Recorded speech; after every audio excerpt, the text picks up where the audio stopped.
May 17, 1996, habang nasa kasagsagan ng Game 1 ng All-Filipino Conference Finals, ang mga koponan ng Alaska Milkmen at Pure Foods Hotdogs ay naganap ang isa sa mga hindi malilimutang tagpo.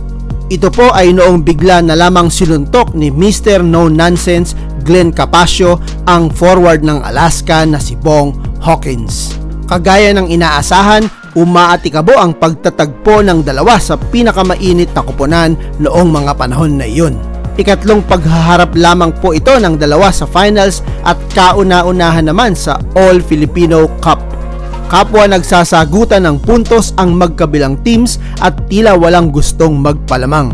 Nagpatuloy ang palitan ng kalamangan ng dalawang koponan hanggang sa unti-unti na ngang nakokontrol ng maggagatas ang laban at unti-unti na ring lumalaki ang kanilang kalamangan.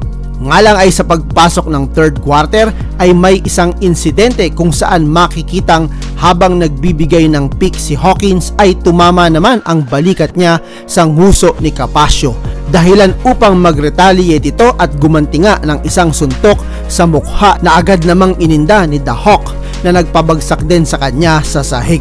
Kitang-kita po ito ng mga referee at agad na pinatawan ng flagrant foul si Capascio dahilan upang maagang mapaalis sa laban. Bukod po dyan ay pinagmulta rin ito ng 5,000 piso at nasuspindi pa ng isang laro.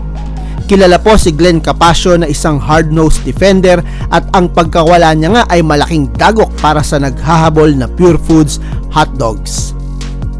Matagal pong pinag-usapan ang insidenteng ito noon at hanggang sa ngayon nga po ay naaalala pa rin ng iilan, lalo na ang mga tunay na nakapanood at nakasaksi nito.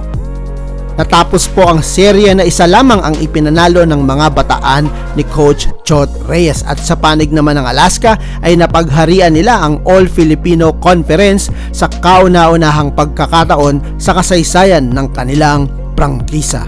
Maraming salamat po sa inyong panonood at hanggang sa muli.